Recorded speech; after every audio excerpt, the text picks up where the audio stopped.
Welcome once again to another episode of Stu Him Productions Presents J&M Solve the World. I am James. I am Matt, and on the phone, so used to doing alcohol reviews. Yeah.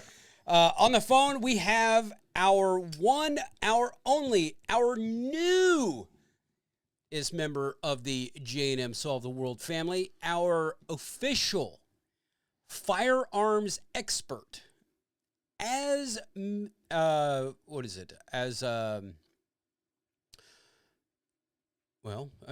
according to the state of South Dakota, and I don't know, we'll go from there.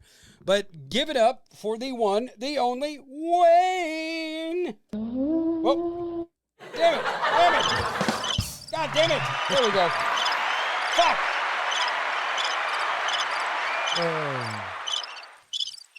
We'll get there sooner or later, Matt. Do you have the wrong card on there? Yeah. The struggle is real, apparently. How you doing? And happy to be here again. Good. Hey, pimping ain't easy. That's right. So to give a little background on Wayne, I first met Wayne when we both served in the Army. We've talked about that before. But, Mr. Wayne, why don't you tell our 100 of subscribers and our 50-some followers on Spotify, what makes you the resident firearms expert? So I can't talk too much about it because it is an ongoing deal, but the term firearms expert is only obtained not by experience in the field, but sadly when called upon in the courts to be a expert witness on the matter of firearms, of which I've officially obtained here as of recent. I'm also the one of the proud owners of Old Republic Armaments, located in Rapid City, South Dakota. I mean, so you know a thing or two about a thing or two. I know a thing or two, a little bit. I've done a lot of various, training schools. Right. I've had a lot of firsthand experience in combat scenarios. Real world, like no BS combat scenarios. Like you didn't just. I did 2 tours with Matt to Afghanistan, and yeah. You didn't just go to college and get a degree. No. My sole job in the military was to seek out the enemy and blow them up by means of indirect fires or engage them directly if that was a possibility. I mean, that was my sole job. Right. But as I like to say, you spread hate and discontent on a large array, 60 millimeters up to 5,000 pounds. Indeed. Yes. As our job titles gave us. Yes. Tonight, I want to talk about the attempted assassination of a former president and current candidate. Now, let me preface this by saying we are not going to get political because J&M Solve the World is not a political podcast. Right. I want to talk about actually what happened before, during, after. I will be posting pictures that we will be talking about. Pictures that Wayne has sent me, and we will discuss what we see in the pictures. I'm sure by now everybody has seen the videos, and we'll break those down. And, we're going to give our opinions on what we are told through the media and through photos. And to be clear, at least speaking for myself, whether you like the man or not, I don't want to see anybody assassinated on national television. No. It was bad enough. Whether it be Trump or Biden. Right. Either one. That's just not good. I don't think that's good for anything. Our society. Right. Now, if the former president had had a heart attack screwing a porn star, okay. Good on him. Yeah. That's the way I want to go. Not necessarily with a porn star, but with my wife or, Yeah, I was about to say. Or a porn star. I mean, it'd be better than facing the ramifications from when I got home. Yeah. Because knowing your wife and as much love as she has for you, it's like, no, but baby, she's on my list. She will search you out in the afterlife. Right. And Right. beat your ass. But Wayne, without further ado, let's talk about picture number one. All right. Now, let me set this up for our Spotify listeners. Now, this photo You is... can also watch on Spotify. Yes, you can. But if you're just listening... Yes. You have a uniformed law enforcement agent standing behind two, it appears to be military-ish people standing over the quote-unquote shooter. Right. So, without further ado, Mr. Wayne. So first off, I want to preface everything with, I want to go into this very delicately. My sympathies for everybody that's been affected by that situation or scenario. Right. And these are observations and opinions. I wasn't there. I don't know. This is just based on my knowledge, my history, and my perspective. Okay. Okay. So without further ado, as we dive into this for this first picture here, I noticed a couple of unique things here. I see behind the initial three that are in the foreground, there is a fourth. He's a black uniformed, I'm assuming, law enforcement officer. Yes, kneeling down. Yeah, you can or see him. Paramedic. I can't. You can see him crouched down between the two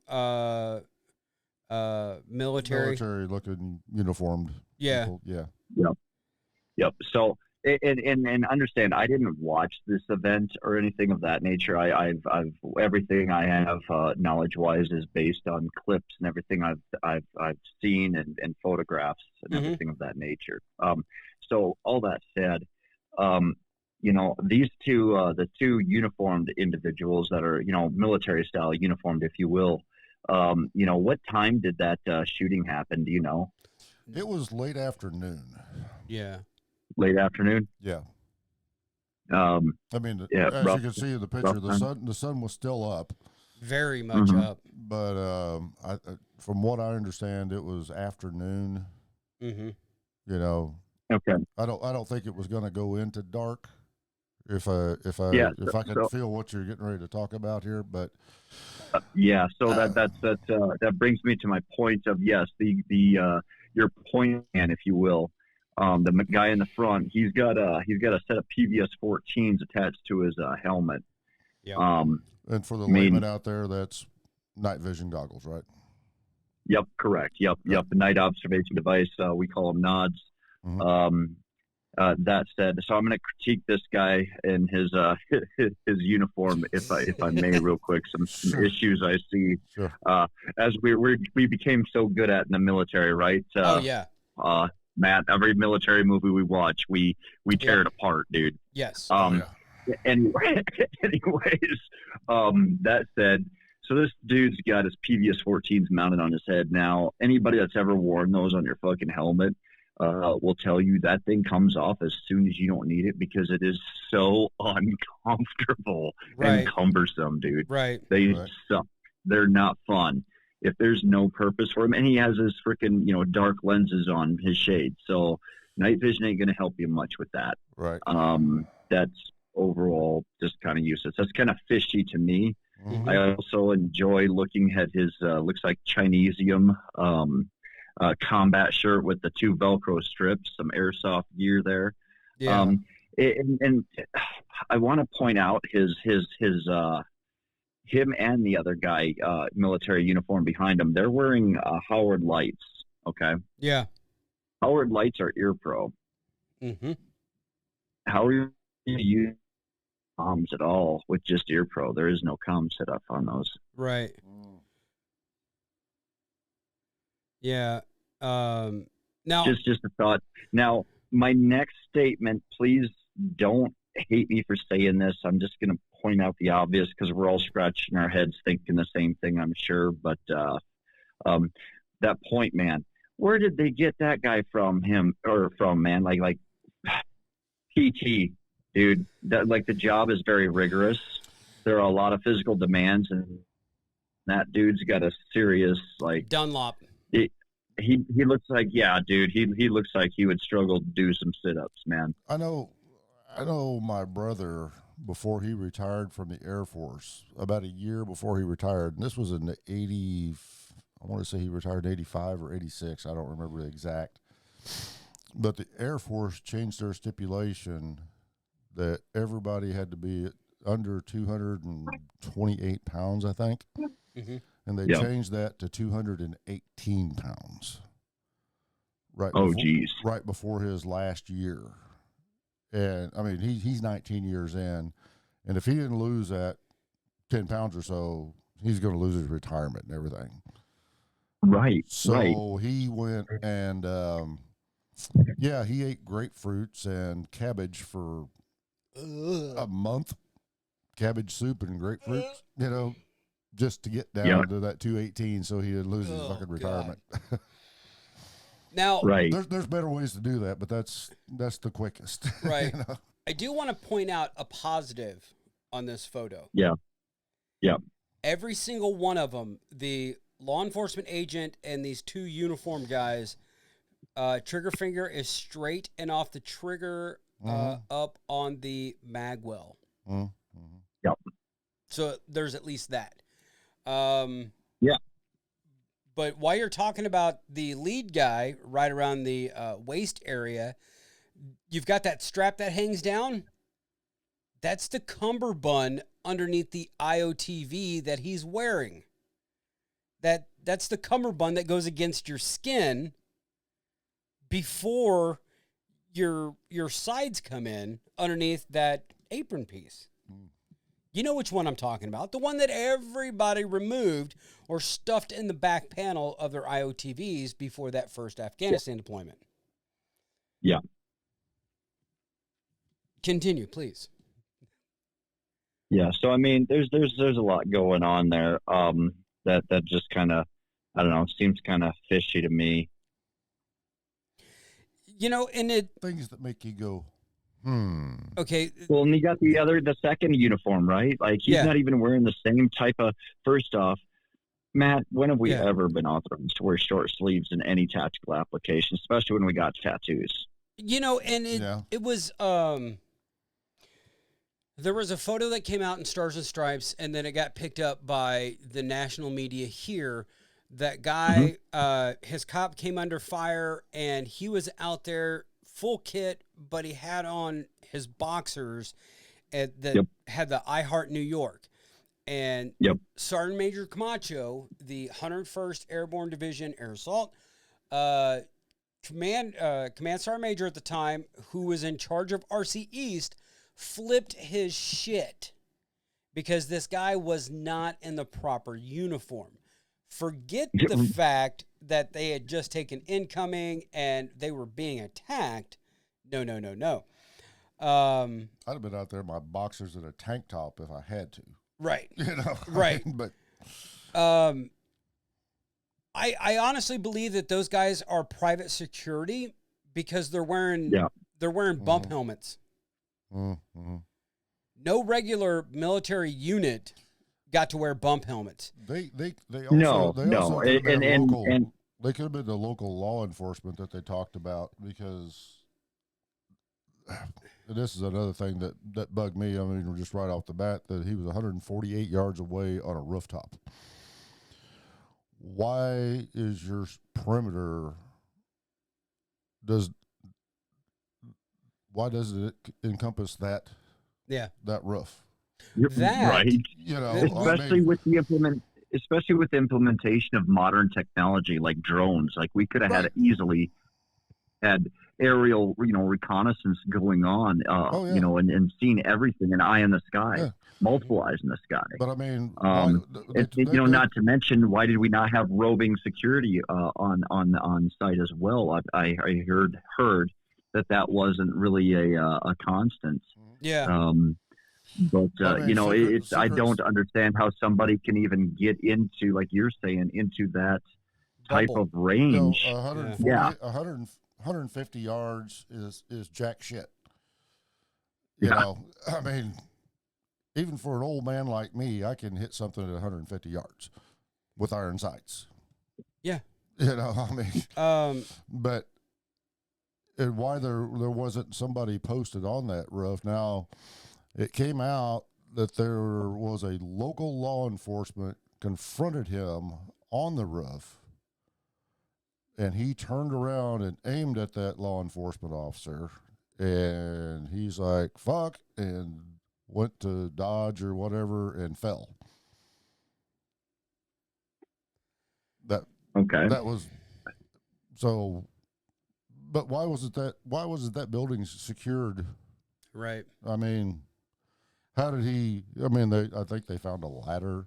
Yeah. That he crawled up to get up on that building. I mean, how was that even not? I mean, the perimeter should have encompassed that building. Right. You know, to where you had to get in through the detection devices and all that shit. That should have all been secured. Well, you know, and it's in my thinking, right, and you know.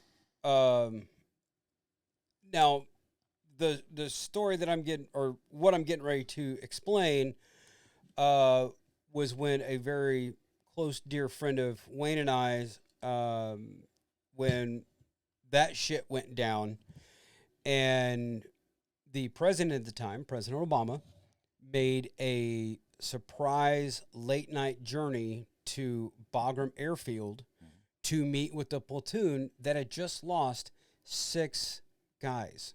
Just lost their platoon sergeant and a bunch of other guys. And the whole area around Air Force One, the hangar where these guys were meeting with the president, it was like totally secured.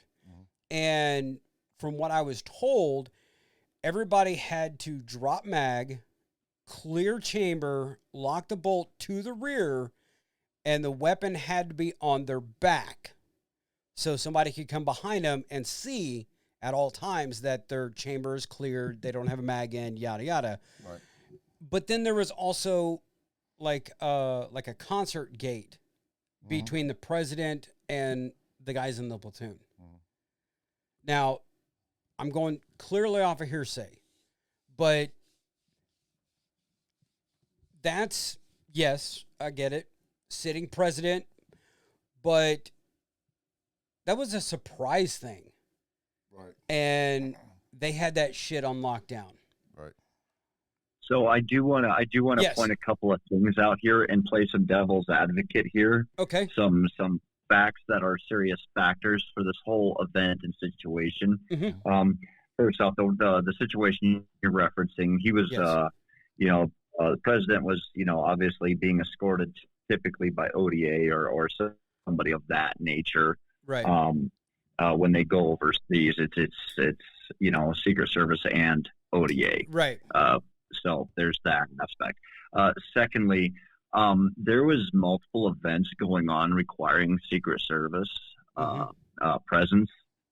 Joe Biden had a speech going on in Pittsburgh, and then there was the UN summit going on.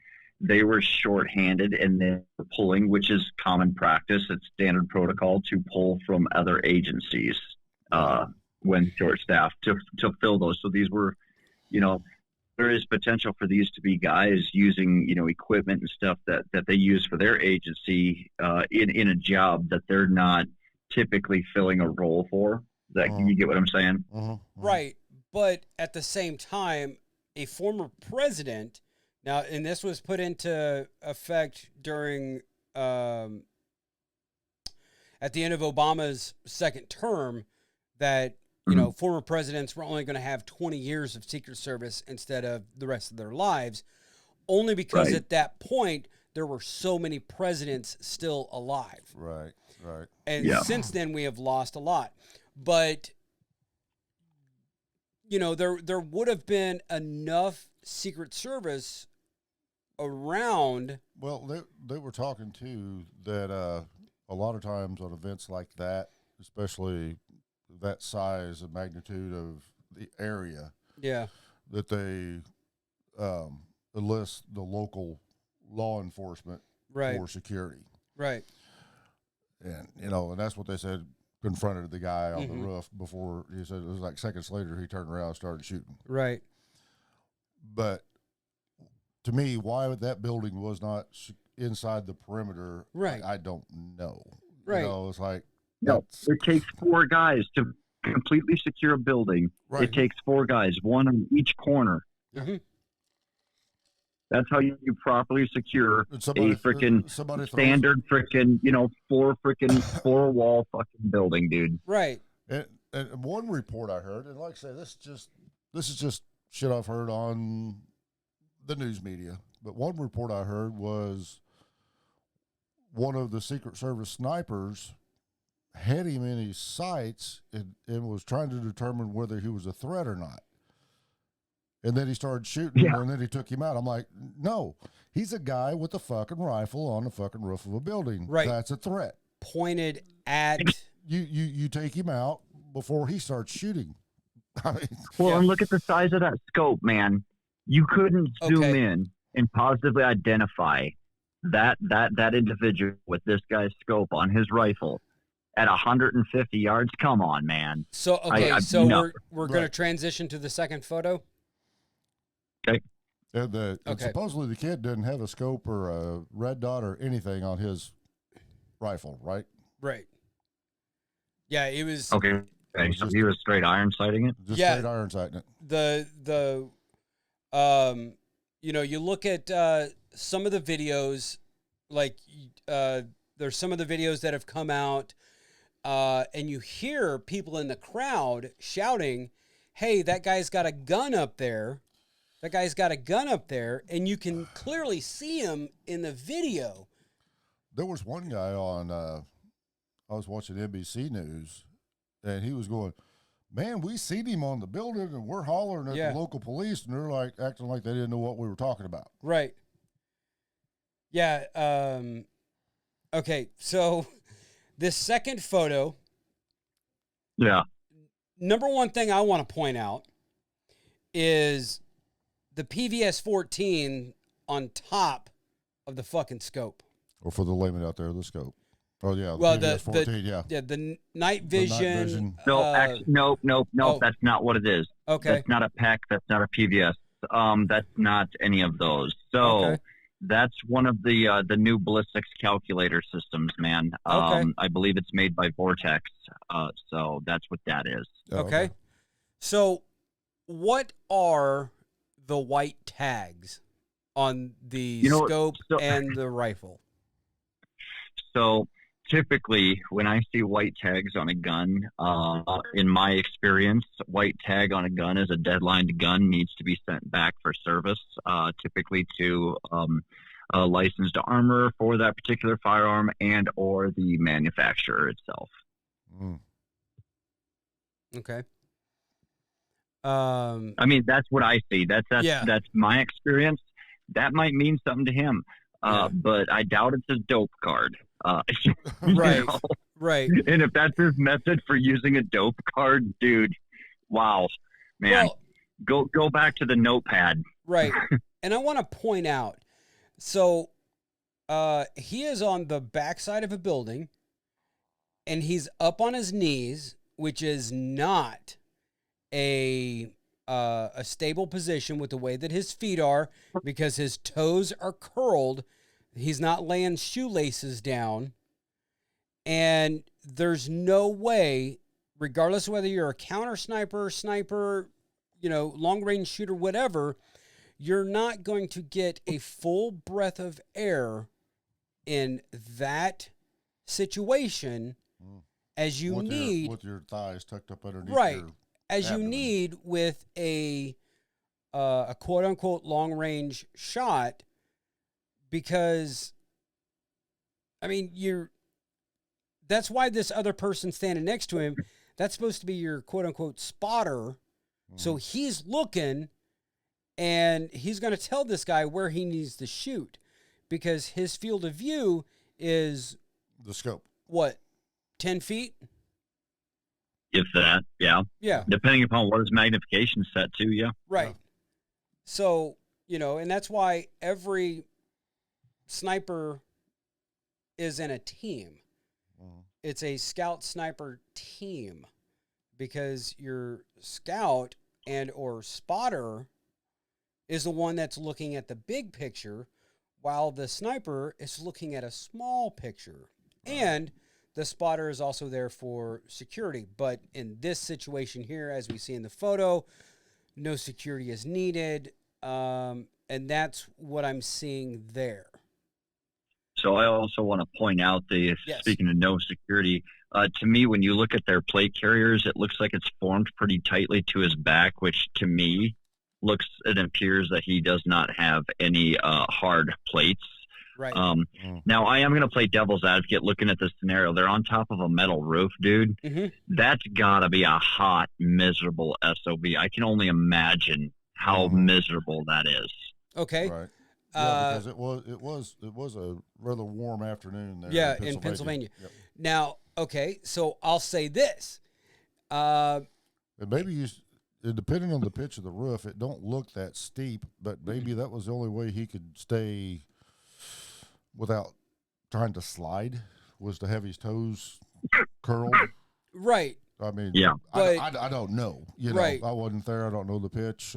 But in theory, these counter sniper guys are put in hours before the rally. Right. Yeah, right. And he looks like he's just been there for a few minutes. Look how pasty that guy is. Right. Right. And I mean, if you're there for a few hours, you're going to find the right position to be in. If you need sandbags, if you need something to lay on, you're going to have it. Because the way that this rifle looks is that it's setting on a bipod. Yep. And no counter sniper, right towards the peak, right, is not going to be shooting off of bipods. Because I also want to point out. Yes. Oh, go ahead. Go ahead. If they're in a fixed position, they're going to be on a sandbag, because that is the most stable, and you're still able to move one way or the other. Right. But with bipods, and Wayne, you can chime in here, but with bipods, yeah, you've got two legs down, but the moment you shoot, they shift back, side, front, whichever way. Right. Whereas on a sandbag, you shoot, and looking down your scope, your red dot, whatever, you lose your sight picture momentarily, but you come right back onto it. Right. It's boom, you're right back onto it. But with a bipod, so that's especially on a metal roof. Right. Yeah. But that's just me. Yeah, no, I'm with you on that, Matt. It would be awfully difficult to, like if you're on the ground with a bipod, they work beautifully, especially if you've upgraded your product placement here, right? If you've upgraded your the feet on your bipod to those claw style, those talon feet, you can really load the bipod and lean into it, and it digs into the ground. That gun does not shift at all. My 338 Lapua stayed right where she was at. Right, but you weren't on a metal roof. No, metal roof. There's no way you can load the bipod. A bag would be ideal in that situation. Yeah, exactly. And there's no way you're going to be able to get forward pressure on the gun. So it's going to kick the crap out of you. It's going to suck. Right. Okay, so let's take the last assassination of a president, if we will, for a moment. Lee Harvey Oswald, in a fixed position, quote unquote, the person that killed Kennedy. Allegedly. But he was in a building and still had sandbags. Yeah. If the glove doesn't fit, you must have quit. Indeed. Now, But yeah. Was this kid did he have any sandbags or bipod or anything, or was he just shooting freehand? He was basically. What I have read about what they found on this kid was just him and the rifle. Him and the rifle. Yeah. And then he had some very rudimentary explosive stuff in his car or something. Yeah. Because Okay. he was supposed to. He was a registered. He was registered with one party, and he was. Go ahead and say it. He was a registered. He was a registered Republican. Republican. But he had donated like $15 to a left.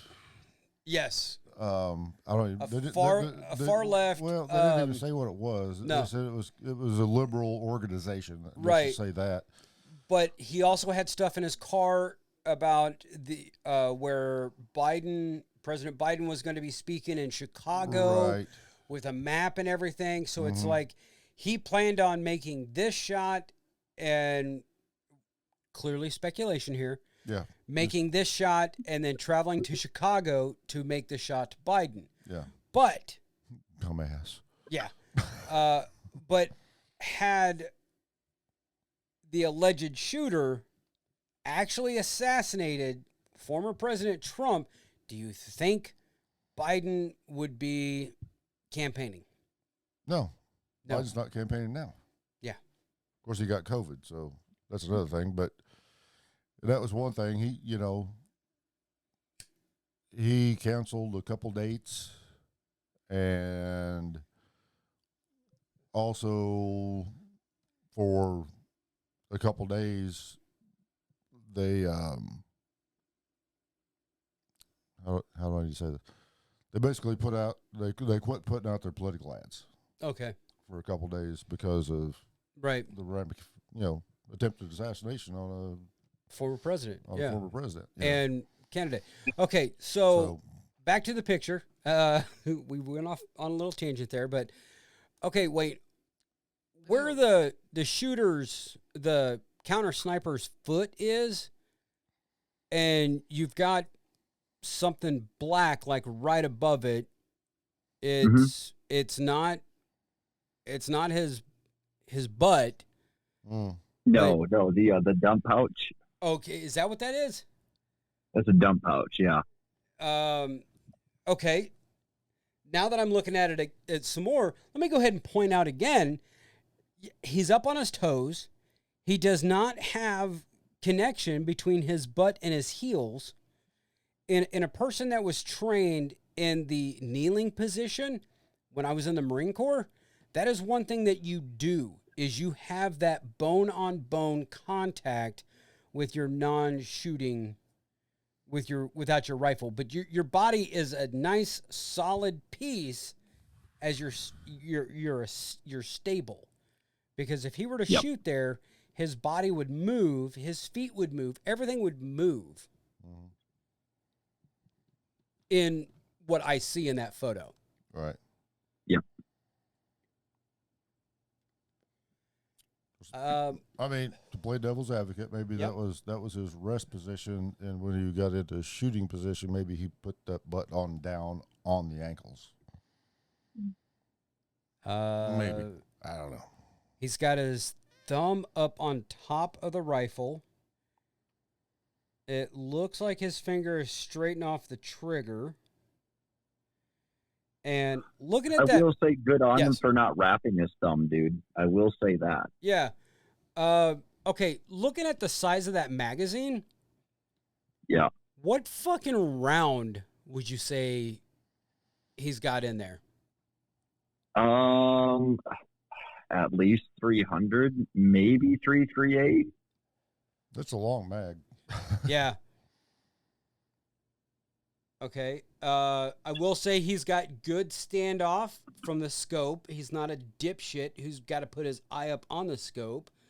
So if he shoots, he's not going to get a fucking raccoon eye, which I think that is the most funniest shit ever when that shit happens. Yeah, I mean, that's... and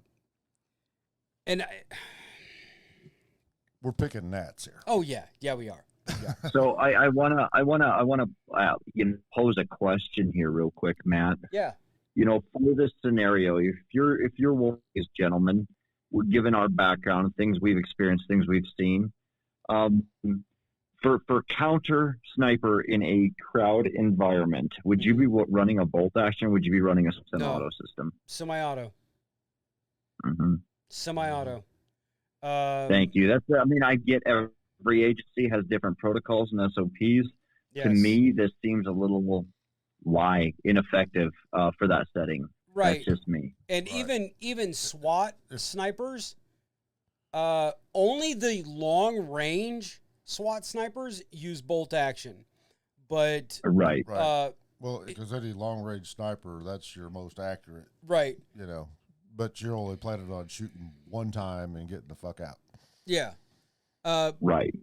But yeah, it would have been a semi-auto rifle. Because you may have multiple shooters. Yes. Yeah. And, with a bolt action, you really got to be behind it.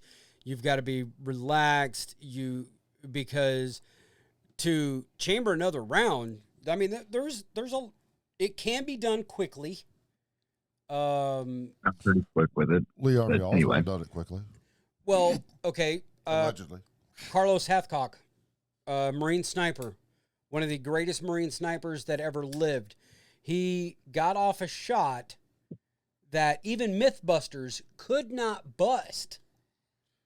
That went clean through a scope of a enemy sniper, and he was shooting off of a glint. And you remember when Jesse Ventura, who was a SEAL? Navy SEAL sniper? Yep. No, he was. Stand corrected real quick here. That's been disproven. He was not. Oh, okay.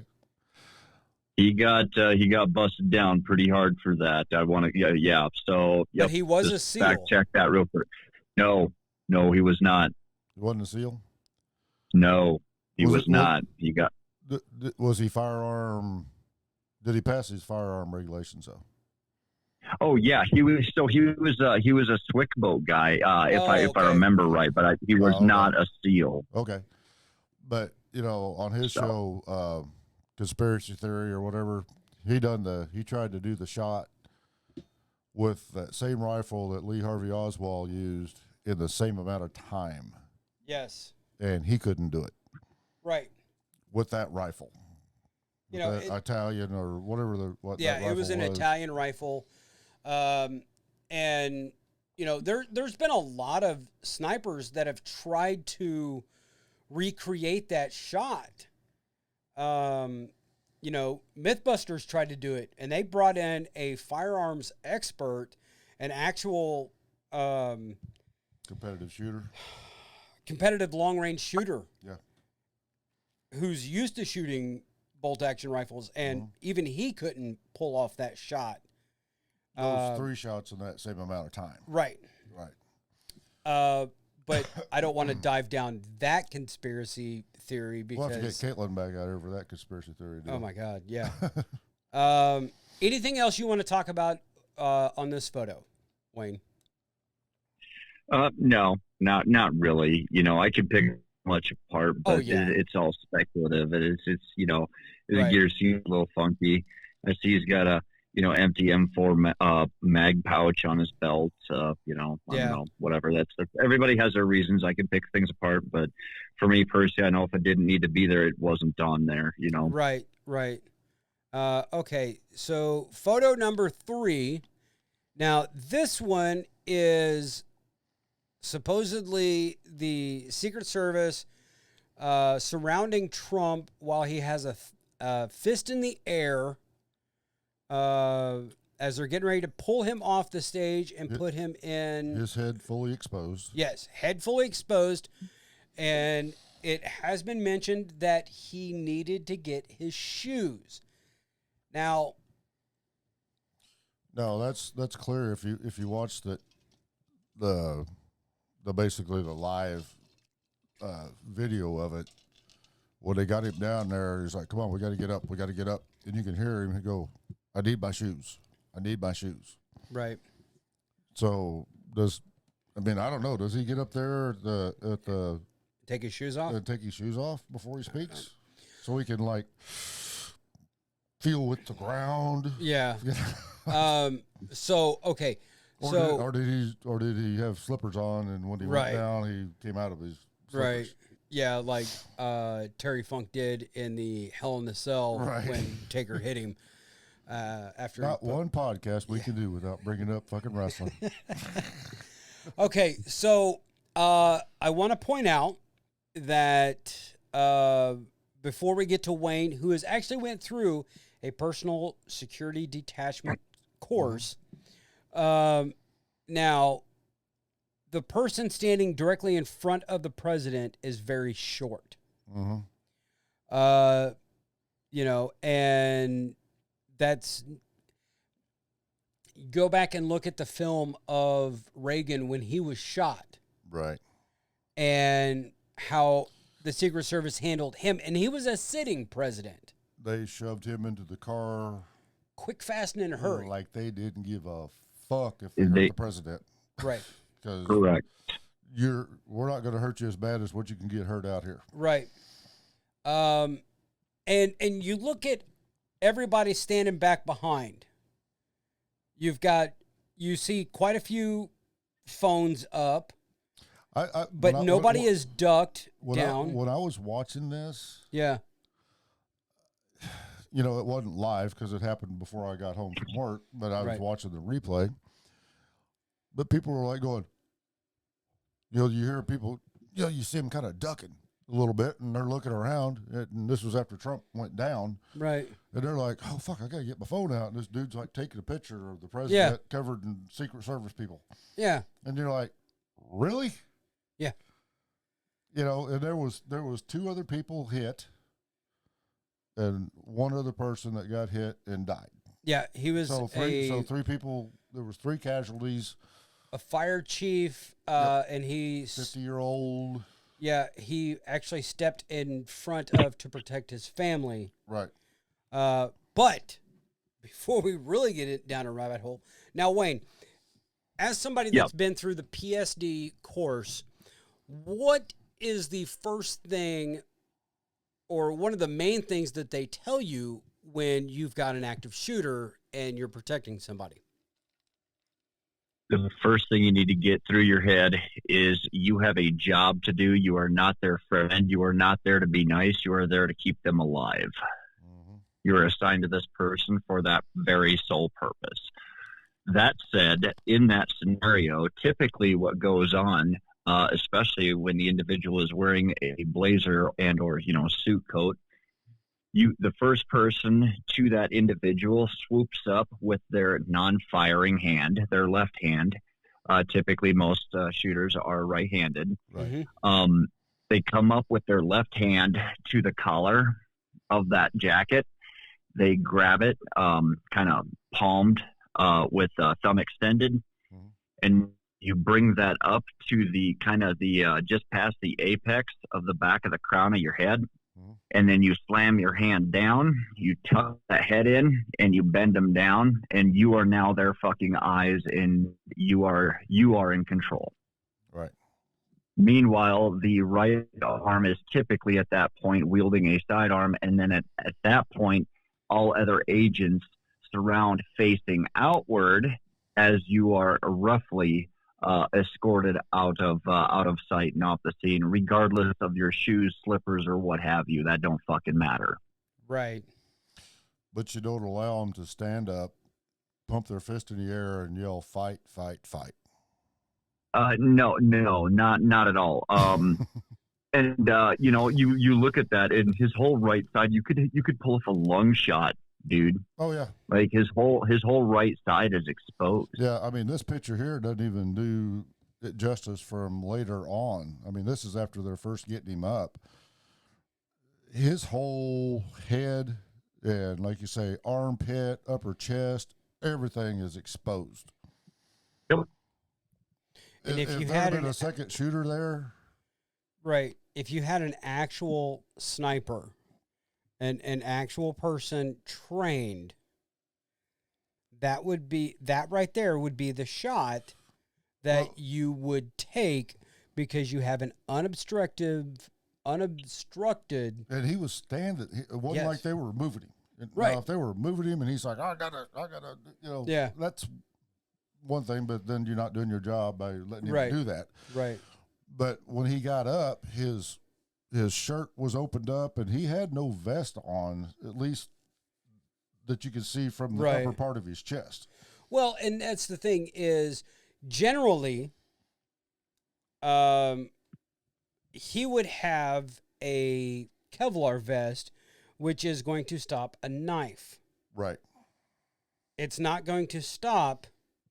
Back to our wrestling deal, that's why Roddy Piper put Kevlar in his fucking leather jacket when he went to the ring back in the day because the fans hated him so much. He got stabbed several times. Yeah, I was about to say he got actually stabbed.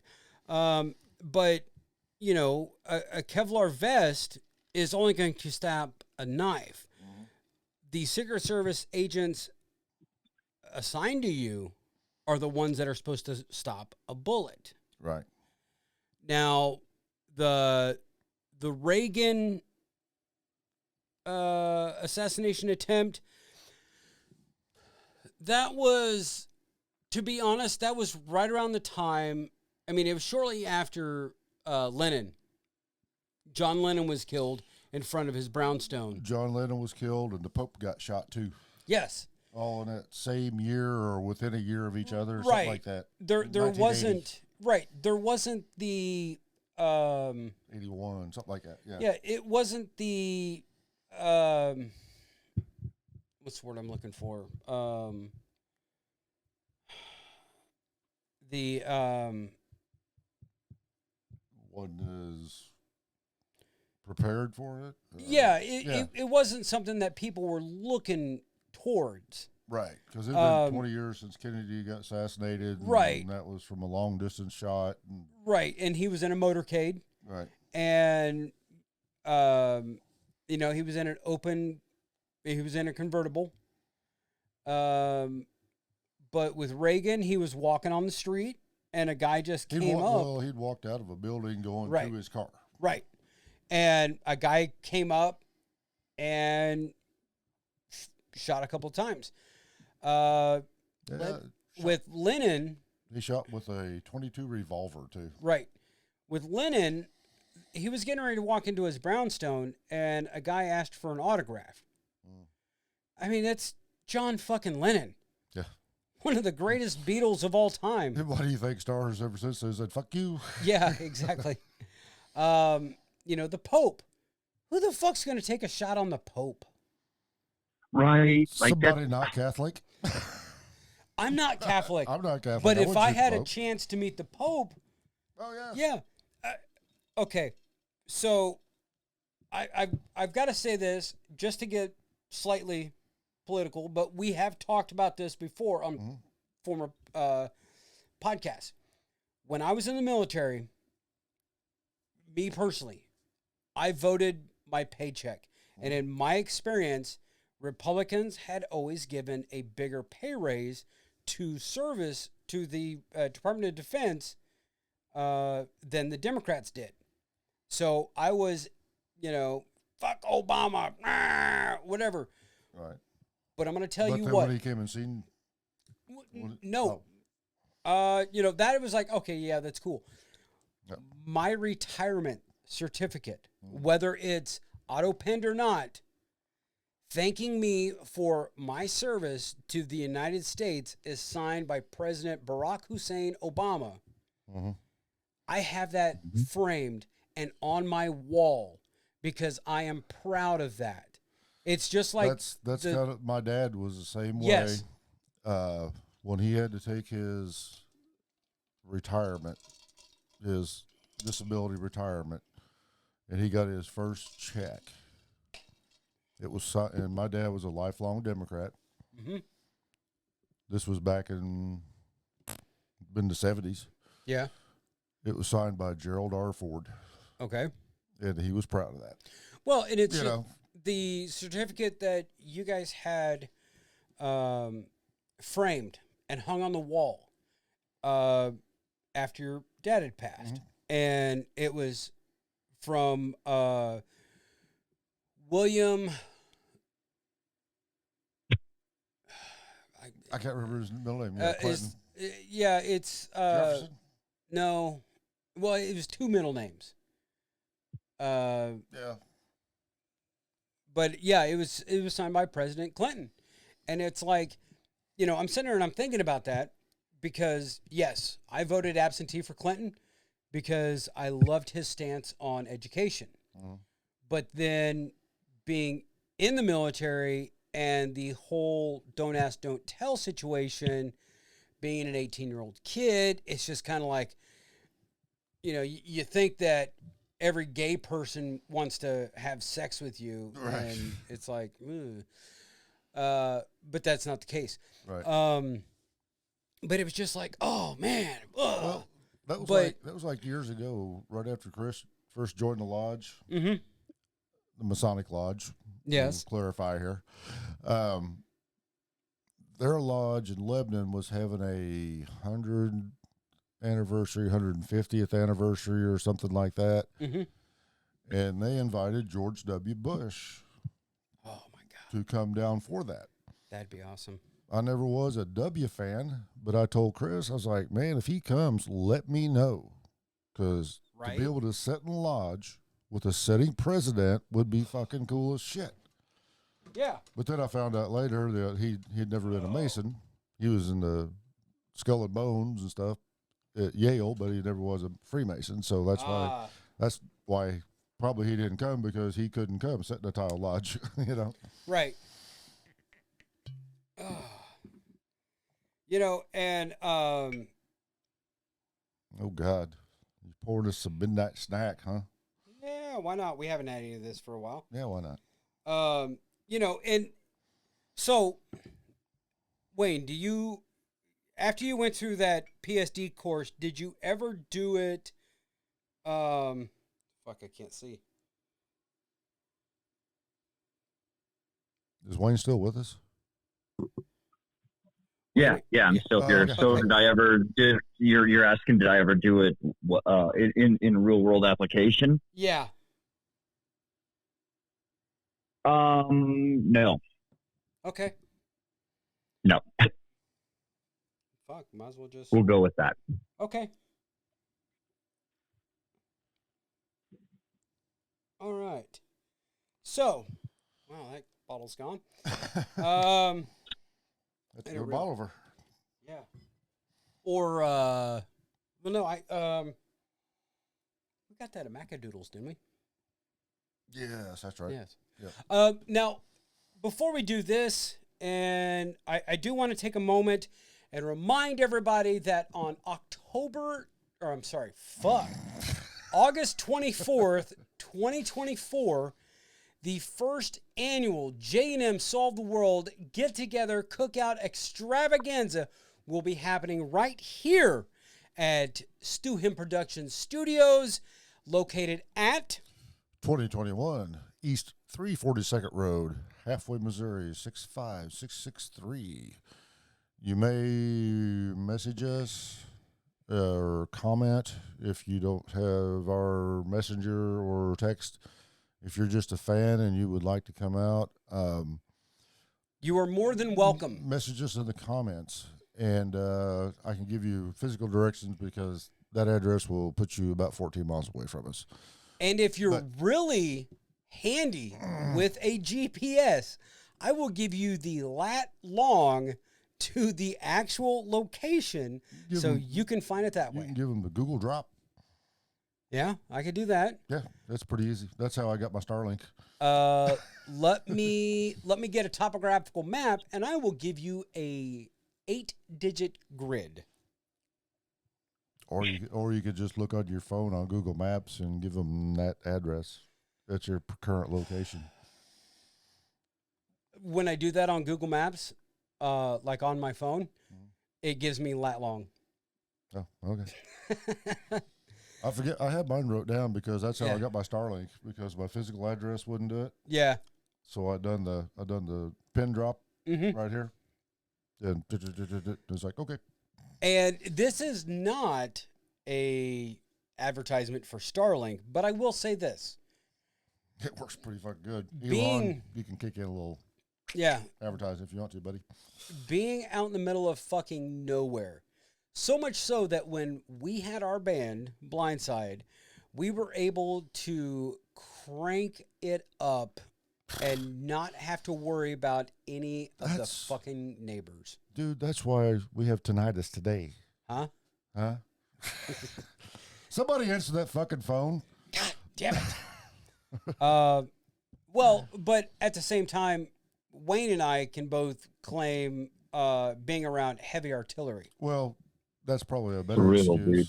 dude. We That's probably practically a better slept right excuse. next to the Trip 7 cannons. Yes. But I wasn't in the military, and I got it in my left ear, and it's either from the band or shooting guns or working at a Yeah. body shop for 40 years. I'm going to say yeah. working at a body shop because you said it's your left ear. Mhm. I was the one that was on the left side of the stage as we're looking out. And I No, always had, it had to be your bass. but my bass always had to be turned down. Yeah, because So- we couldn't hear our guitars, dude. You're one of those bassists, aren't you, Matt? Oh, he was. It was Every like, dude, it's like you're we- all of you bassists are like that. You're like, oh, I'm more important than I really am. Bro, okay, he's so like, I can't hear my bass. It's like, dude, we can't hear our fucking guitars. What the fuck, man? So- For real, dude. I borrowed, because I had a 15-inch PV Black Widow combo amp. And I borrowed an 18210 cabinet that I was able to power through my 15. And we had it in the other room of the house with the door closed. Yeah, we made him move it in the other fucking room. It's like, Jesus Christ. Uh, I mean, the fucking the acoustic drums that was 2 foot behind me weren't as loud as that fucking bass. Now, when we opened up for Jackal down at Guitars and Cadillacs in Branson, they couldn't turn me up in the mix because there was stage extensions over the house subs. So people standing right in front of me could not hear my bass. So I said, fuck the direct box. And I went straight into my cabinet. He Pete Townsend it. And then James comes over onto my side and he's like, what the fuck? I can't hear shit. Because I had the sound guy like crank up my monitor so I could hear the guitars. But I do want to take a moment here. That wasn't your first indicator that you were turned up too loud, that you couldn't hear the guitars there, bud? But that's the thing is they couldn't put me through the mix, so the people in the audience couldn't hear. Because the house subs, because the Jackal had the stage extensions out. Yeah. So they kind of covered up the house subs. And if they turned me Oh, up, it gotcha. fed back. Yeah. Gotcha. Damn. But let's take a moment, raise what you got, whether it be, for our audience, whether it be a drink, whether it be a smoke. I am not one to judge. However you want to expand your mind. Or if you're a Kurt Angle fan, milk. Oh, there you go. You know. Yeah. All right. Salud. Salud. Thank you, baby. Thank you very Oh, much. God. Thank you. Thank Thank you. Priscilla, you. Uh-huh. you feel like going out to dinner? Priscilla, I'm going to go up and take a shit. have you got the green shoes ready? Uh-huh. I'm going to go take a shit, Priscilla. I'll be back. No, you won't.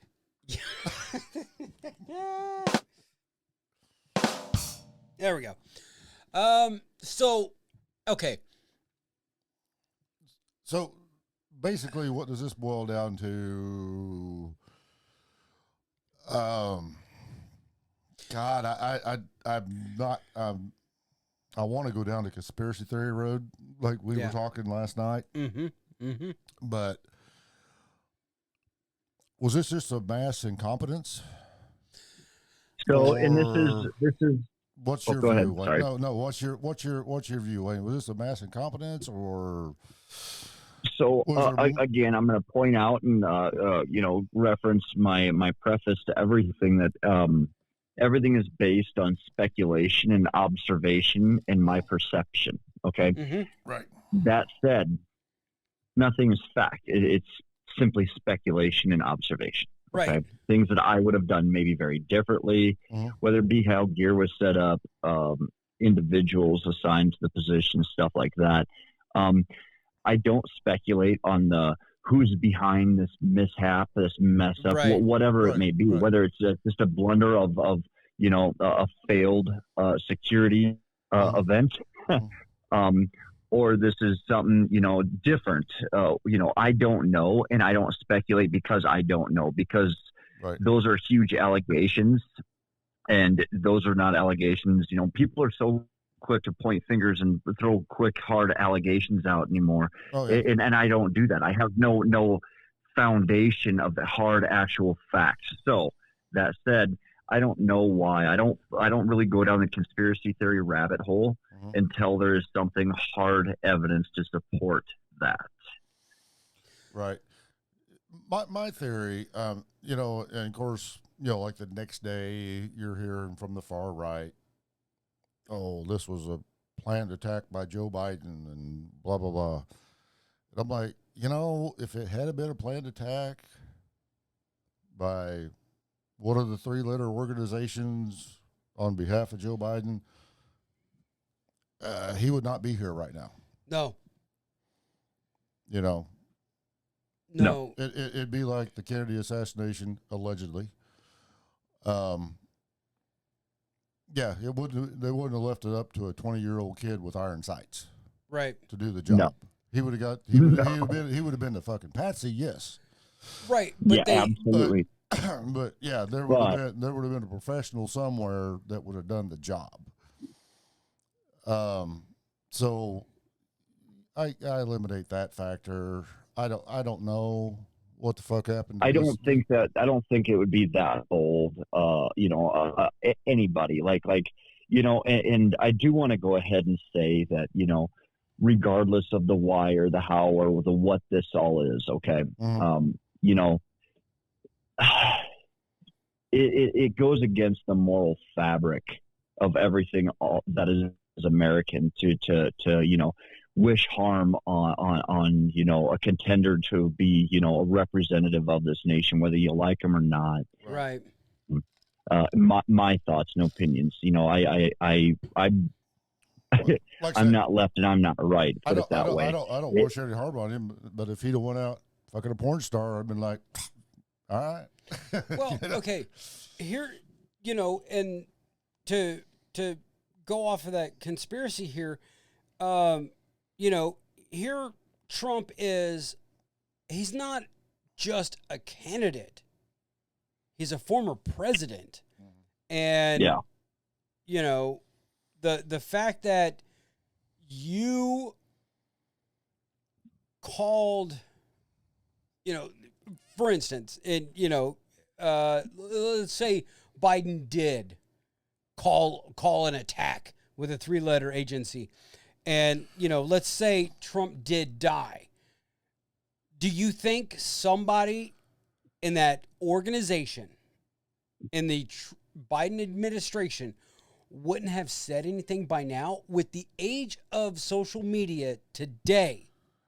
Depend on how close of a group you kept it. But on the flip side of that, if it had have happened, he'd be a martyr. He'd be bigger than ever. Exactly. So why would you do that? Right. And okay, if you wanted to shoot him but not kill him, why wouldn't you shoot him in the arm? Yeah. Well, the other conspiracy theory is it was all planned so he could ride this wave. Well, but why would you trust somebody to shoot you in the ear? Right. You're right. Unless shots ring out and you have a blade, well, WWE style. Oh, so you're bringing kayfabe into this? I'm just searching the whole Right. gambit there. So I heard from somebody that is a staunch left winger, and the far left was saying that he wasn't shot, that he got hit by glass from the teleprompter. Yeah. Well, if you've ever seen a teleprompter in broad daylight outside, there's always a hood over it to shield the sun off of it, so the person reading the teleprompter can actually read it. But Trump prides himself on not having teleprompters. Right. But, I would hope... I don't know if he did or not. Right. I mean, because they don't pan out enough to where you can see. I would hope, knocking on wood here, that this time around, somebody has a fucking handle on him. Bro, you need to stay off Twitter. You need to stay off of fucking social media. You do not get any of this shit. And I watched his speech at the convention. yeah. It started out very mellow. Yeah. And he told the story about it. And he was talking about, when I reached my hand, there was so much blood. And I'm like, why is there so much blood? And when he got him back to the medical facility, he's like, why is there so much blood? And he said, this medical professional told him, well, the ear bleeds worse than any other part of your body. And like, what? Right. If that's the case, what? Then people like Claire's would have to be medical professionals to pierce ears. But this was his speech. He was playing it up. And then they also had Hulk Hogan. Oh, yeah. Let me tell you something, brother. When the Trumpenites and I'm sorry. The Canaanites. Yeah. I'm sorry. Anytime you insert a celebrity to push your agenda. Oh, not just two. Dana White was there too. Guess what? I ain't listening to a motherfucking thing either one of them are saying. Because entertain me, monkey. Yeah. And that's not a racial slur. Oh, yeah. No, Hulk Hogan is never going to be anything that correlates with politics for me. He's always going to be, at very best. And this is me giving him a lot of credit here. He's always going to be freaking Suburban Commando. Oh my God. He's always going to be Thunder in Paradise. I gotta say, Hulk Hogan in the WWF, when he won the world title, he's the reason that WWF ended up buying up the rest of the wrestling organizations in the country. Yes. Oh, dude, he became an icon. He was an absolute.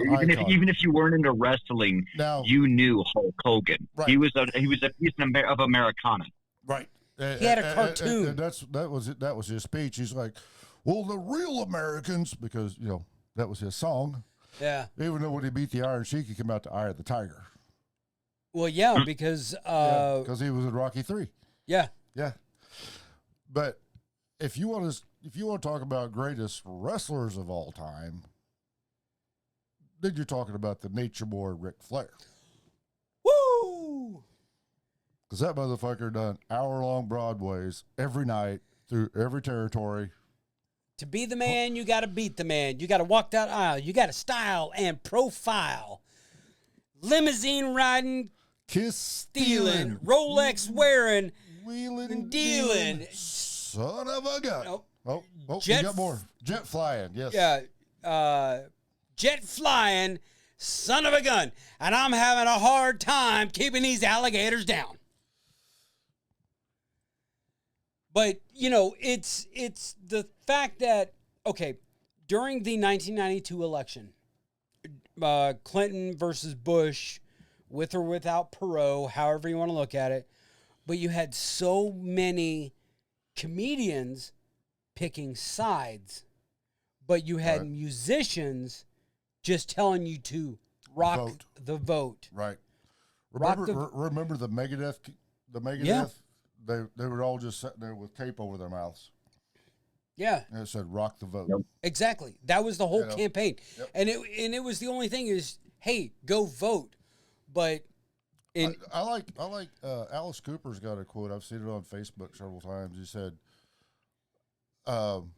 "It's not for me to tell you how to vote, because as a performer, I don't want to alienate any of my fans."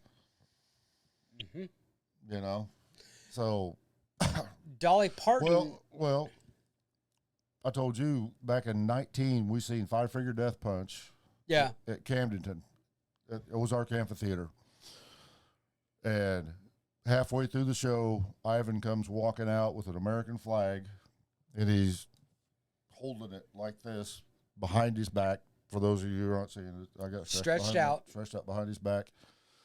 And he come out to the microphone and started singing the national anthem a cappella, and everybody in that place sang along with him.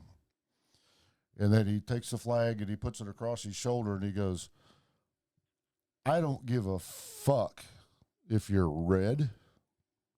And half the crowd cheered. "I don't give a fuck if you're blue. It's not up to me to come out here and tell you people how to vote. My opinions don't matter, because we're all just bad company." Right. Dolly Parton was doing an interview, and through her whole career, her 50-plus year career. Try 60. Well, 60 is more than 50, and I did say 50 plus. Okay. I'm only 50, but in her 50-plus year career, 50 plus year, yeah. she has never once talked politics or religion. Wasn't there somebody in an interview that was Yes. like, They bringing her up kept on a pushing question? her Yeah. and this was during the 2016 election. And they kept pushing her. And finally she said, "Look, if you're going to keep talking, I'm getting up and this interview is over and you'll never hear from me again. Right. But if you want to talk about my new album, what I'm doing, You want to talk about Porter Wagner or Right. whatever the fuck. Right. We're good. Right. And, I don't want a celebrity, or I don't want anybody on TV telling me how to vote. Right. I'm going to tell you, the worst person that could ever tell you how to vote, if you go to church, is your pastor. I will leave in a fucking heartbeat. I don't care if I agree with him. Yeah. I don't care, if I agree with, if he's talking about the same person that I'm going to vote for, if he starts preaching that shit, fuck it, I'm out. I'm not doing that shit, because that is not the time and place to do that shit. Right. You're there to worship God or Muhammad or whoever the fuck you believe in, and as soon as your pastor starts telling you how to vote, that's why I have a big problem, and this is going to sound political, with the right wanting to bring God into schools. Right. And No. bringing the 10 Commandments into schools. No, that's not the place for it. I'm sorry. No, it's not. I mean, this is, I know religious freedom was what Right. the founding fathers, I know Wayne was still mending a little bit when I worked at the gun shop. He wasn't in the industry yet, but the biggest and greatest gun salesman in the 21st century was President Barack Obama. And it was nothing that he did, nothing that he said. Because everybody goes, "Oh, he's going to take all of our guns." Right. After the Sandy Hook incident, everybody had the knee-jerk reaction, "They're going to take our guns." And the price of ARs skyrocketed. They doubled or tripled. They went from like, what, a $400 or $500 gun up to No, they went from $2,200. $200. Oh, two. Okay. The $200 guns went to like $800. Right. And cost on those $200 guns, which generally was like $100. Right. Yeah, all of a sudden it's going to cost you like $700. What AR were you getting for $200 back then, dude? No. Before Sandy Hook. No, what ARs were you getting back then? Just Back then. like the the MMPs, the lower. They weren't that cheap. I bought mine for $299. Really? My MMP Sport I got for $299, and this was after I got out. Mm-hmm. But when I started running the gun shop, we had rifles that were bought when prices were high, and we couldn't sell them. I mean, we were already selling them for like 2% over cost, and nobody fucking wanted them because, number one, they were basic fucking rifles, and you're wanting close to $1,000 for them. Yeah. And it's like, no, but because everybody got scared, even though President Obama never said anything about taking guns, about banning the guns, doing anything, gun manufacturers and gun sales went through the fucking roof. Yep. Which... And that was the same time when you couldn't buy a fucking 22 round at fucking Walmart. Oh, yeah. Because all the hoarders are like, oh, goddamn, we got to, like, stock up. I was home on leave. And then they blamed it on him and said, well, he bought so many millions of 5.56 rounds or whatever, and that's why we can't get 22s anymore. And it's like... Those are the same people. Inward, please. Yeah. Those are the same people that complain about the equipment that we left in Afghanistan when we pulled out. And it's like... Oh, I heard about that at the convention, too. Yeah. It's like, I do watch both conventions. Right. But it's like... I want to see both sides. See, right. I'm a weirdo. No. I don't stick to a clan. Right. And it's not being a weirdo. It's being a smart I want to see both sides. What are you both saying? And then go, you're both fucked up, but this side's not quite as fucked up. I think I can go that way. Right. You could be registered one way or the other. Right. But if you're watching both conventions and you're looking at the whole fucking picture... I mean, to me, if you stay in your own little bubble, what the fuck are you going to learn? Exactly. I've lost my train of thought. You was talking about Obama taking guns. Oh, yeah. Because... Oh, and the people... Oh, yeah. Had the shit... buy up all the fucking ammo and shit. But the shit that got left in Afghanistan... Yeah. Is shit that wouldn't last the year. The aircraft that we left in Afghanistan, we didn't have enough personnel in the military to keep them running. We had civilians. For every hour that a Black Hawk helicopter spends in the air, that's 3 hours on the ground for maintenance. Mm-hmm. And do you honestly think that a third world country, I don't give a shit how smart you are, do you think they're going to be able to keep that aircraft flying? I haven't heard about a big invasion using our equipment. Do you think they have JP-8 in Afghanistan?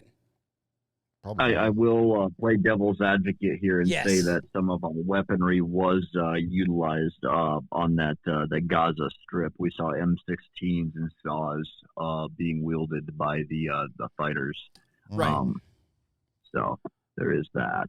But you also have to ask yourself, did it come from Afghanistan or did it come from a three-letter agency who's trying to persuade one side of the over the other, like the Russian-Afghan war?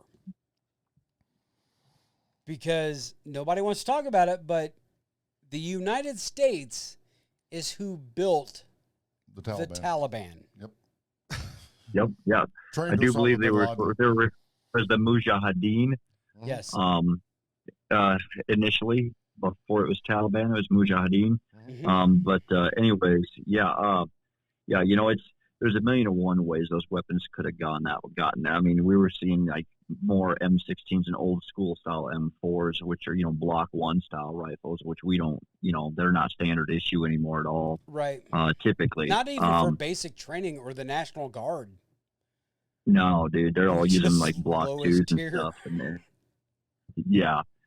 So I mean, these are older rifles. So I mean, it could have come from. I mean, we're notorious for leaving and giving weapons to like, oh, we gave them to the commandos and the ANP when we were in Afghanistan. We always do this, and then we wonder why our own weapon systems are used against us again later. Right. Right. You know, Like this is like, why do we keep doing this, guys? Yeah. there was the whole thing about like leaving radios and leaving vehicles, this, that, and the other. And it's like, these radios are going to do them no fucking good because they're all in English. And unless they have the proper crypto on those radios, you ain't getting shit. And I know when the But 506. at the convention, I heard we left billions of dollars of equipment there. Right. But what they don't see, nobody wants to talk about. And I will criticize the Democrat convention too, because I'll watch it if we want to do a podcast on that. Well, the $1 billion is over the course of 20 years. Right. And a lot of the $1 billion. Oh, no. I know. That was the equipment we left on the ground, according to what I heard. Okay.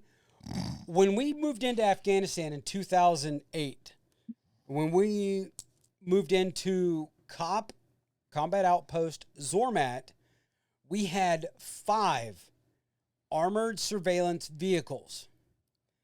Within 4 months, we had 0 ASVs because they were not meant to be in Afghanistan because the hull is not up armored.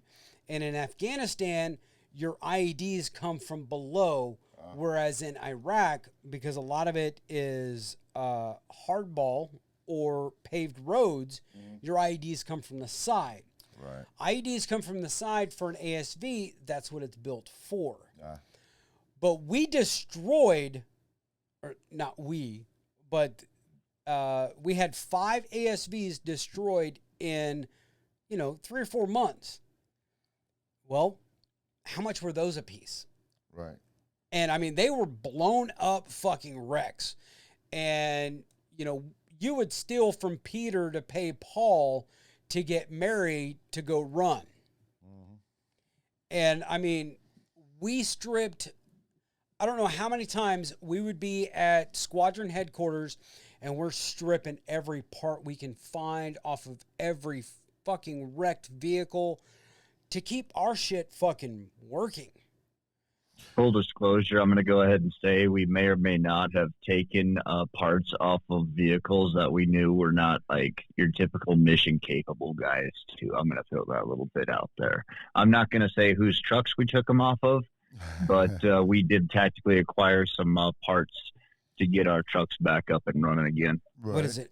Strategically transfer equipment to alternate locations.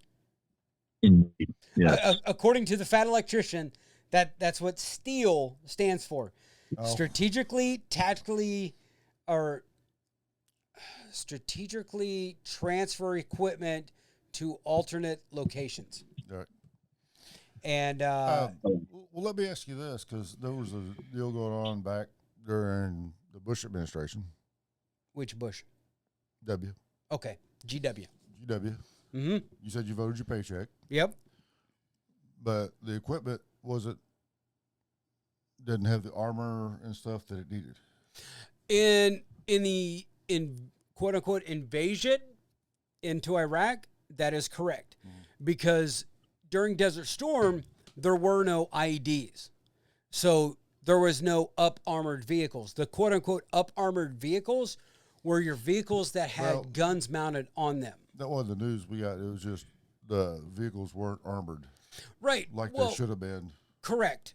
Also at the time, the vehicles didn't have AC like when I got to Iraq in 2005.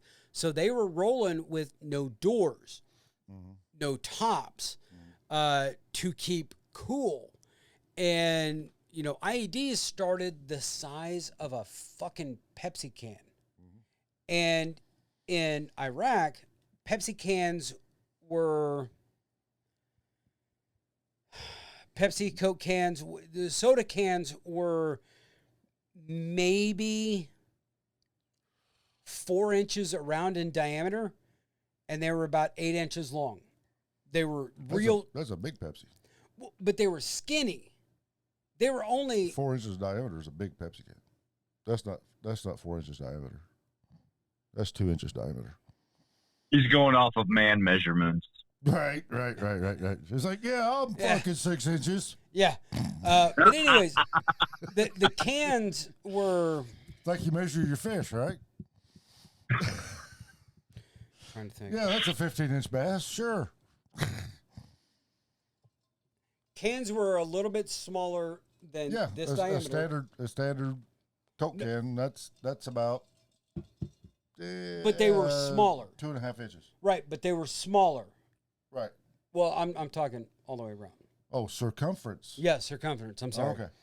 You said diameter. You said 4-inch diameter. I know. That's right. I'm sorry. That's that wide.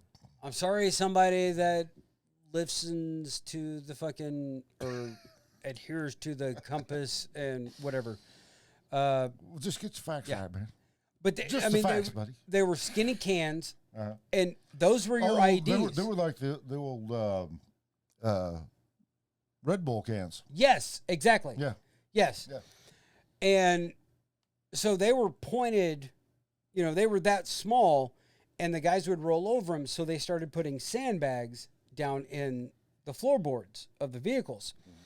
And, the more armor that is attached to the vehicles, the bigger the IEDs got. Got to the point to where the EFPs in Iraq were taking out Abrams tanks. And an EFP is a concave brass disc with homemade explosives behind it. But when it explodes, the concave becomes convex into a point, and it pierces through the armor, and there's so much force behind it that it'll go all the way through, pierce through the other side, and it will pull a person or people through that little bitty pinhole. It will vaporize the people inside and pull them through that hole. So a Zildjian symbol upside down. Yes. And then goes from there. Yeah. Yeah. Yeah. I mean, exactly. Yeah. And it's like the more armor that was added, the bigger the HME. Now, not to correct me if I'm wrong here, Wayne, but our buddy Cody, the IED that took out his vehicle, which was at the time, I believe it was a MATV, MATV, which was one of the best on the market that we had just got into country for IED protection. I would argue that fact, but okay. Okay. Well, I mean, I don't know because I wasn't in that area where you guys were, but the Max Pros held up better. Right. The MATV was unibody, and that was problematic. Right. Oh yeah. But it was the MATV was supposed to replace the Humvee, whereas the Max Pro was like its own thing. Yeah.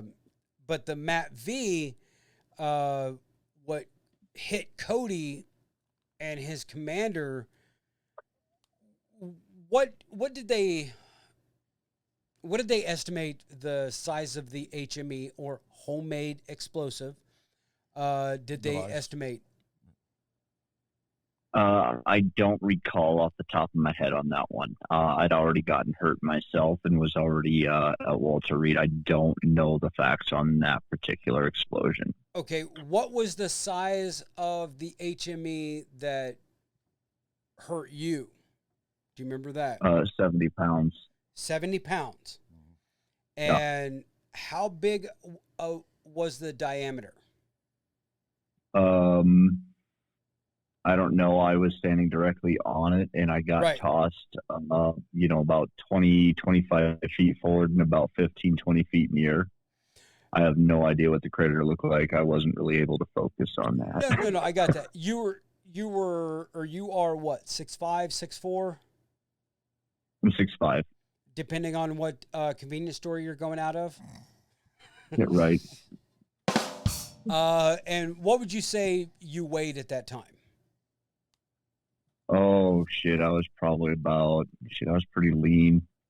I would say I was maybe 216 to 220 somewhere. Okay, so let's go to the heavy side. 220, 6'5", 220, and 70 pounds. Put you 20, 25 foot up and 20, 25 foot away. Yep. Okay. Yeah. Now, a MATV is a rather large vehicle compared to civilian vehicles. The concussion inside the vehicle ruptured the commander, who was in the front passenger side, ruptured his spleen. Yeah. And he almost died. Right. So, I mean, the concussion alone ruptured his fucking spleen. Right. And they were estimating that was at least like 150 pounds of homemade explosives. Wow. And it's just like we have seen here in Southwest Missouri with the methamphetamines. Oh, yeah. People not blowing getting up their fucking houses. Right. Right. Well, and you step back in contrast, the normal size bombs we were dropping in World War II were 500-pound bombs, 500-pound, 1,000-pound bombs. Right. Before the A-bomb. But I mean, a 500-pound bomb was pretty consistent in the Pacific Theater. Yeah. They'd have one. Yeah. Now, I've seen a 10-story building in Iraq with 3 stories below parking complex. What you looking for? A good scotch we got over there. Oh, I got you. What do you want? You want the Lismore? Yeah, the Lismore. No, that's 3 chords. There you go. 10 stories up, 3 stories below ground. I seen what a 5,000-pound bomb does to it. And let me tell you, the only thing that was standing, like that had any sort of anything to it, was like the very corners. Wow. The whole center of the fucking building was gone, where a 5,000-pound bomb went through the center and went all the way down. Yep. But, okay. So back on topic. It's still too early to tell. Oh, yeah. We'll never know. No, because the media is all about ratings. Both sides. Yes. Well, the media in general. Right. But I would like to take this time to leave us a comment. Well, first, like, share, and subscribe. Share us with your friends. Share us with your enemies. The more you drink, the better this podcast is. Much like when James and I played on stage. The more you drank, the better we sounded. But leave us a comment. Let us know what you think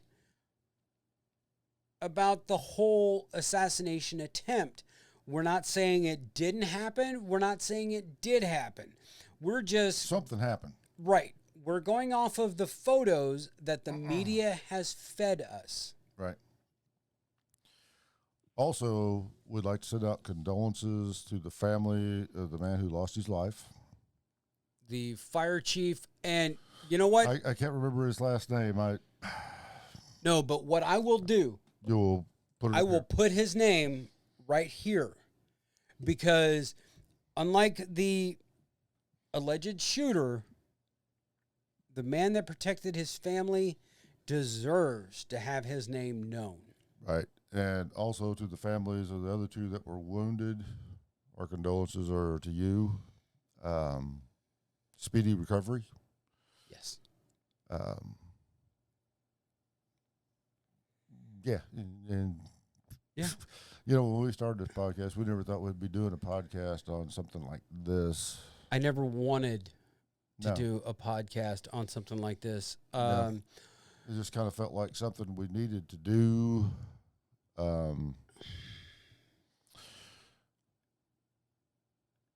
It's the every generation thing. Yeah. I'm gonna say it like that. The boomers had the Kennedy assassination. Gen X, we had the Challenger. We had the Challenger. We had the attempted assassination of Reagan. Right. The Chernobyl. John Lennon. Chernobyl. We the had Pope getting shot. I mean, we had the wall coming down. that was a good thing. Millennials, you know, you were at the age to grasp what 9/11 actually was. Right. And what it actually, like, what actually happened. Mm-hmm. And now the newest generation, the Gen Z, Alpha, whatever, they have the attempted assassination of former president and current Republican candidate Donald J. Trump. You also got the Russia. Oh. Called Ukraine. You got the Israeli Hezbollah thing. Yeah, but those two things don't really concern. Yeah, they do when we're sending millions of dollars, and it could spread into World War III very easily if something doesn't get done. Oh shit! You know, one thing I forgot. what's that? Boomers had the first man on the moon. Right. But Wayne, They also had color TV. Yes. Started. Is there anything that you would like to add or let our 100 of listeners know? You know, it's just always fun being on the show with you guys. You know, again, everything expressed here was speculative, opinion, observation, point of view only, Right. not to be taken at heart or as, gospel in any sense of the word. Right. But I just want to go ahead and close out with that. And then, again, my condolences to those in the families lost and injured and affected by this. You know, it's not just those that were directly affected by a bullet, but those that witnessed it as well. That's a trauma. Yeah. So I wish everybody a speedy recovery and, hope they get the help that they need, whether it be in the immediate or down the road. Right. So. Mm-hmm. And much like every Monday morning quarterback after a football Sunday, we can say whatever we want to say, but we weren't there. So we don't know how we would react. Now, I can tell you this. To end on a funny note, Wayne and I are Three guys walk into a bar. Yeah. The fourth guy's ducked. Oh. Wayne and I are seeing Godsmack in 2016 at the Buffalo Chip in South Dakota during the Sturgis Rally.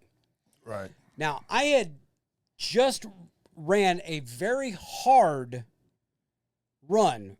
I left Belton, Missouri at 8 a.m., to clarify, he wasn't running. He was on his motorcycle. Right. I left Belton, Missouri at 8 a.m. I pulled into Wayne's driveway in Rapid City, South Dakota at 7:30 p.m. Central Standard Time. I'm not saying that I broke the speed limit, but Google says otherwise. anyways, we got down there. Now, I'd been riding all day, and my hip was hurting. I'd recently had hip surgery. Wayne, of course, is above the knee amputee, and we're out there. It starts to rain. We rip our shirts off. Fuck yeah, this is fucking badass. Number one, we felt bad after looking at D. Snyder because the man was 60 years old and shredded. Made you guys look like pudgy old fucking white men. Fuck yeah. So actually, back at that point in time, Matt, I was pretty chiseled. No, right, but not like D. Snyder. No, I wasn't D. Snyder, dude. That's Iggy Pop. That's that shrunken leather, man. Looks like the Tales from the Crypt dude, man. Right. But the rain started during Godsmack, and they're like, you know what? If you want us to keep going, we're going to keep going. And everybody's like, yeah. And then the hail came. That's when you all said, fuck it. That's when everybody was like, oh, my God. It was like, shots fired. And Wayne and I are gimping. He's got one leg. I've got a bum fucking hip. And we're like, we look like Tom Brady running the 40 during the fucking combine. Or the Return of the Living Dead. Oh, yes. Dude, it's if you can imagine, if you will, for a moment, when I run with my prosthetic, man, I'm doing pretty much this one-legged jump hop thing for my running motion. It's pretty goofy. And I wasn't that much better. But it does the job, and it hurts like hell. Oh, God. And what's that comedian with used to be on, might have been Matt Bloom or Jeff Josh Blue? Yes, Josh Blue. Yeah. When he's talking about him and the Special Olympics guys walking through the airport. It looked like a scene out of the Return of the Walking Dead. Yeah. Dude, for real, I'm telling you, that's how me and Matt looked running through this crowd. It looked like 28 days later because we were sped up. But yeah, dude. Yeah. And I mean, never, not once until we got into his car did we think about putting our shirts on. It's fucking hailing. We've got our shirts off. Bare skin.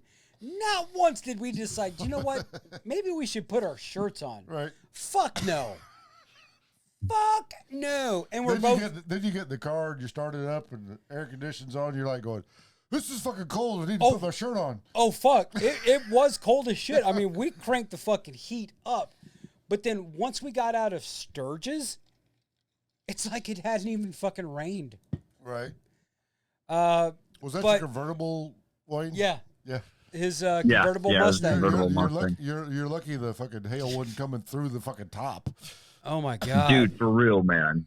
Oh, my God. But on that note, I want to tell everybody out there to make sure that you vote this year. Mm-hmm.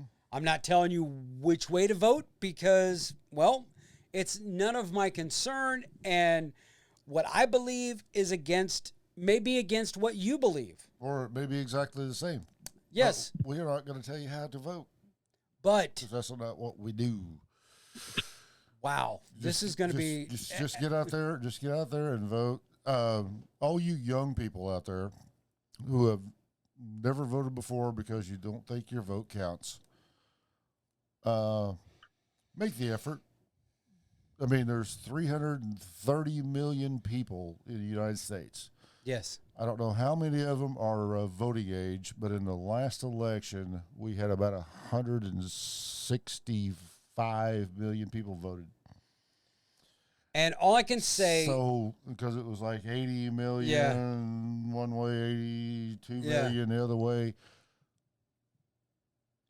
Do not let your political beliefs discourage you from having a friend.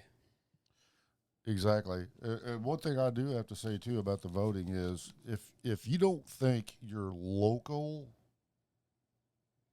and like say your mayor of your town or your governor of your state or your representatives don't make a shit, they do. COVID taught us that. Yes. So get out and vote. If you want to, you want to vote independent, whatever, it don't matter. Yeah. Just get out and make the effort to let everybody know that the people do And give a shit. right. I mean, And whatever you do, do not, I say again, do not write in James Stewart or Matthew Hembry or Wayne Swear, for that matter, 'cause I will not accept as that. president of the United States. But on that note, Because if you do, I might accept, and we're all fucked. we're all fucked. Because I'll be like, they did what? Fuck them. Yeah. But on that note, you have just watched another episode of Stu Hemp Productions Presents. J&M, solve the world. I have been James. And I have been Matt. And on behalf of Wayne, our resident firearms expert, who we graciously thank for his time, Yes. you keep one fist in gold, one foot in the gutter, and we will be seeing you. Peace.